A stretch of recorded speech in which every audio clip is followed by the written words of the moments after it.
Chittagong city কর্পোরেশনের সাবেক mayor M Rezaul Karim ও আওয়ামী লীগ কাউন্সিলরদের দুর্নীতির শ্বেতপত্র প্রকাশ হতে যাচ্ছে। দুর্নীতির বিস্তারিত নগরবাসীকে জানাতে এই উদ্যোগ বলছেন নতুন মেয়র ডাক্তার শাহাদাত হোসেন। তবে এমন উদ্যোগে নাগরিক সেবা যাতে বিঘ্ন না ঘটে সেদিকে খেয়াল রাখার তাগিদ বিশেষজ্ঞদের।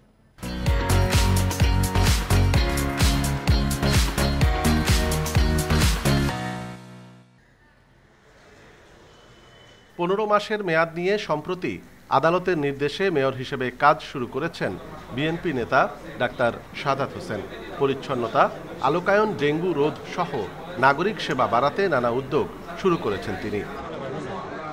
খাল নালা পরিষ্কার, কর্পোরেশনের দোকানপাট, জমি বরাদ্দ, উন্নয়ন কাজ সহ বিভিন্ন ক্ষেত্রে সাবেক মেয়রের দুর্নীতির অভিযোগ তুলে ধরছেন নতুন মেয়র। ওয়ার্ড ধরে দুর্নীতির বিস্তারিত শ্বেতপত্র আকারে প্রকাশ করতে চান। 25টা দোকান থেকে অলরেডি 10 থেকে 12 কোটি টাকা লোপাট হয়ে গেছে এবং সেখানে সিটি কর্পোরেশন পুরা 1 বছরে টাকা পেত 1 লাখ টাকা গত 10 বছরে, অথচ সেখানে 50 থেকে 60 লক্ষ টাকা প্রতি বছর আয় করার কথা ছিল। কাজে এই যে একটা দুর্নীতি মেয়র এবং কাউন্সিলররা মিলে করেছে, আমি একে একে সব দেখতে পাচ্ছি। নতুন মেয়রের উদ্যোগকে স্বাগত জানিয়েছেন সচেতন নাগরিকরা। তবে এসব কাজ করতে গিয়ে নাগরিক সেবার কোনো ব্যত্যয় যাতে না ঘটে সেদিকে লক্ষ্য রাখার পরামর্শ তাদের।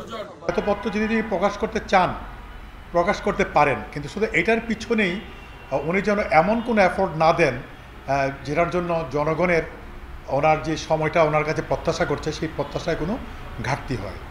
গত নির্বাচনে বিজয়ী নগরীর সাধারণ ও সংরক্ষিত মিলে 55টি ওয়ার্ড কাউন্সিলরের সবাই আওয়ামী লীগের রাজনীতিতে যুক্ত ছিলেন, যাদের সবাই এখন পলাতক। অনুপম শীল, ইন্ডিপেন্ডেন্ট নিউজ, চট্টগ্রাম।